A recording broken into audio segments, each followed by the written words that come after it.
there folks, I'm Kim from Ogston Bee Farm and this is my Langstroth bee nuke autopsy.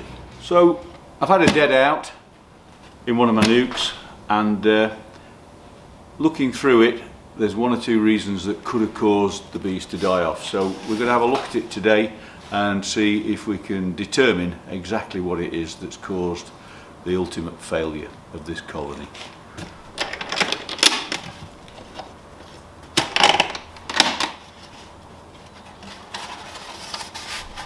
So the first thing that we notice, let's remove that fondant, they've not been taking that. The first thing that I notice here is that the pollen patty that was put in there a couple of weeks ago has been completely consumed, but unfortunately not by the bees. So we can see lots of mouse droppings in there, which says we've had a little visitor in here. Definitely mouse droppings in there. Will there be any signs of our little visitor other than that? I can see on top of the frames here there's quite a lot of bee poo, which would suggest that the bees aren't very happy for one reason or another. Could this be signs of Nosema perhaps? And we'll do some tests later on just to see if that is the reason that this colony's failed. Okay, let's pull out the first frame and see what we've got. Well, it's quite a nice frame with lots of capped stores and some pollen in there. There is some bee poo down the sides, not very much.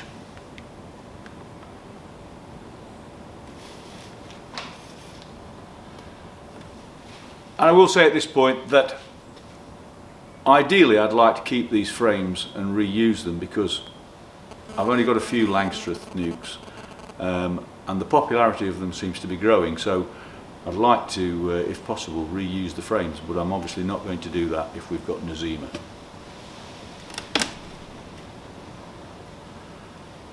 Now then, another frame there, signs of drone brood within the worker brood area, which isn't great.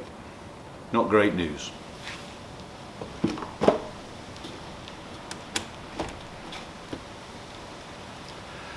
And this next frame definitely shows us that we have had a drone laying queen.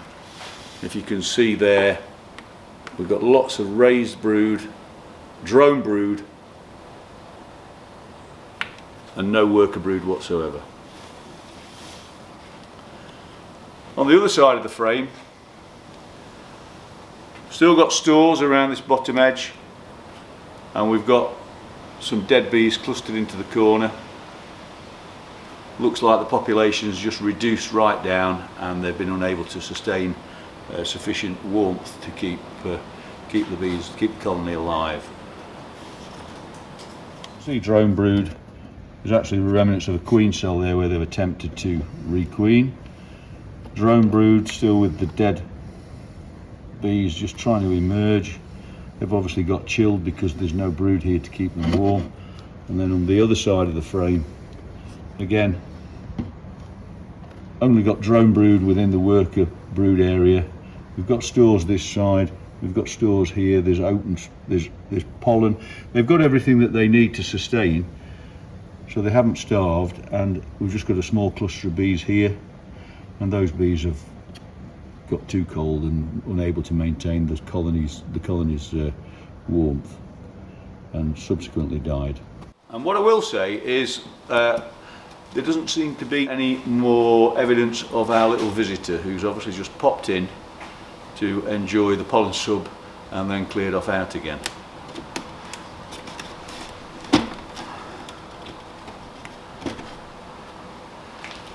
Same story on the next frame.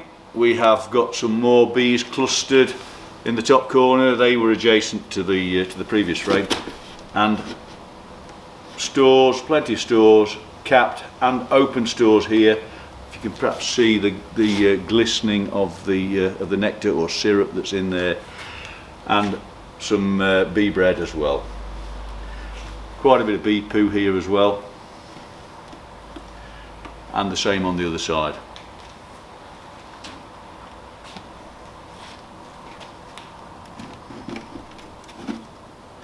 I think we're just going to get the same repeat information on these. Lots of cap stores, bit of fondant that's run down there, no harm with that. Bit of open syrup or nectar in there. A few more dead bees scattered about. And the final frame, solid stores. Again, no sign of the mouse. Okay, just a quick question. How long would you say them frames have been in, given that, you know, some of them are really drawn out a lot, yet your last frame's quite well drawn out? Right, well the last frame that's gone in there, you can probably see that there's some spaces on the ends of that frame. That's come out of a standard national colony to give stores into this nuke. When we first put bees in there and we put a queen in there, we gave them extra stores so that they would have a best chance of surviving. Does that answer your question? I was just going to say, how old would you say that nuke is? In terms of when the nuke was made, the nuke would have been made up probably in around June time. The first queen failed, Right. and so the colony fell back in size, and then re-queened it, I'm guessing probably September, when they had their new queen in. The queen's obviously failed, she's gone drone laying. They've got dysentery. That dysentery appeared soon after we put the pollen sub on, so I'm not sure if that was as a result of putting the pollen sub on, or if it's for some other reason, for example Nosema. So we need to just check for that. We've got several potential reasons for this colony failing now. So we've got the drone laying queen, we've got the mouse, which I don't think is significant, and we have potential Nosema. So let's go a bit further and let's do some checks. We can also see in the bottom of the nuke lots and lots of dead bees in there. So these will be the summer bees that have died off, and there's not been any winter bees to replace them. Okay, so the next stage is going to be taking a sample of bees, and we're going to go and do a Nosema check and look at the innards from these bees through a microscope and see if we can find any Nosema spores. We're going to take some of the bees which are going to be the last ones to die, which are on the corner of this frame here.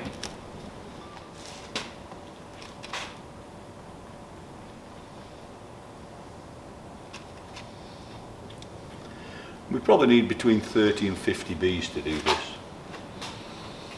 So I'm going to take plenty, and then I'll count them out when we get into a cleaner environment. That should do it. And we've come down from the workshop now, and I brought the sample of bees that we took from the Langstroth colony that had died, and we're going to set out to do a Nosema check using this microscope, which has been very kindly loaned from the DBKA. It's the first time I've ever done something like this, so it could go badly wrong, but let's see how we get on. Just to explain what we've got in front of us on the table here, starting with a sample of bees. We've got a slide, which is on a piece of card, which shows me where the centre of the slide is to help place the sample. We've got cover slides to go over the top. I've got a pestle and mortar that I'm going to use to grind up the bees.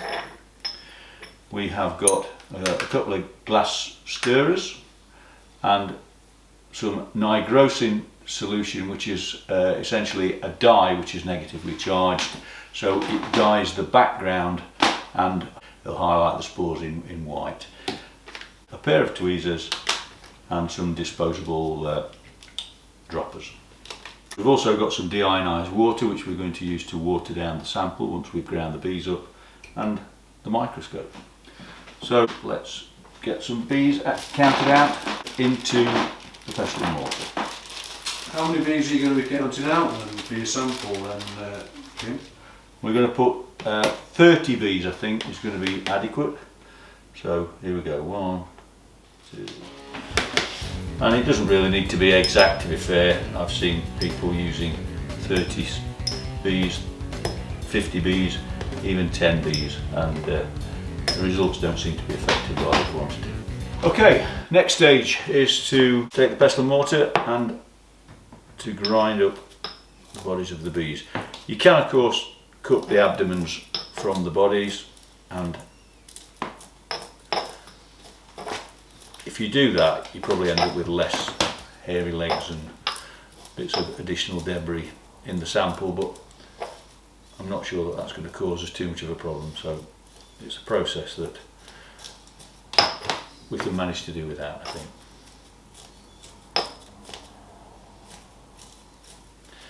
Okay, so I'm going to dilute this sample with a little bit of deionized water.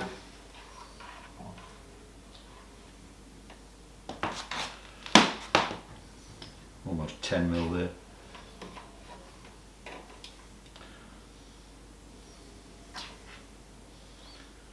Around about 20 ml altogether.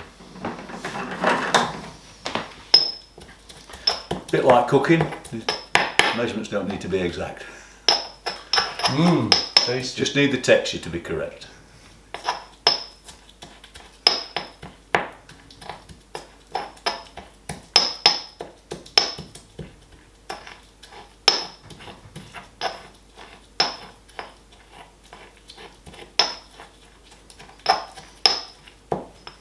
Okay. And we're starting to get now a brown liquid oozing from the crushed bee abdomens. You can see that there. I'm just going to dip in and just place that on the centre of the slide. So there's our sample. Next stage is to add a little bit of dye, just one drop of dye on the end of this glass rod. Don't want too much on there. One drop, mix it in.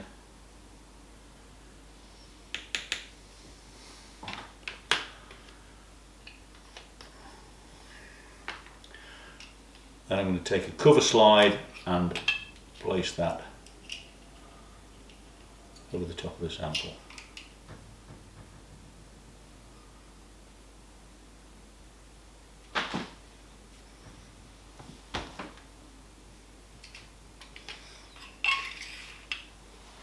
So now the sample is going to go onto the microscope bed.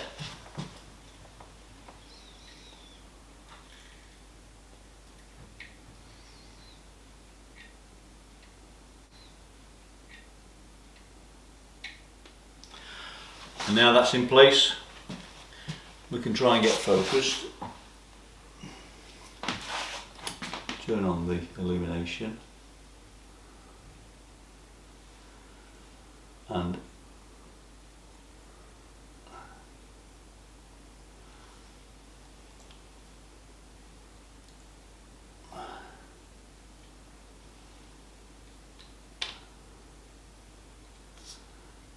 oh yeah, okay. And looking at this, we have got a fairly high population of Nosema spores in here. So we'll try and get some photographs of this and edit those into the video so you can see what we're looking at here. Needless to say, as far as those frames are concerned, I won't be reusing those going forward this next season. Quite an interesting exercise. I think there are several reasons why the colonies collapsed, and one of the main reasons was the failed queen, drone laying queen. However, the high level of Nosema in here tells me that I shouldn't be reusing these frames going forward in another colony. We're just going to pass on the infection. So I hope that's been informative, and if anybody is wanting to try and do a bit of microscopy themselves, this equipment is from the DBKA. It's available to members, and it's great fun. I should be doing some more. Thank you. Bye bye.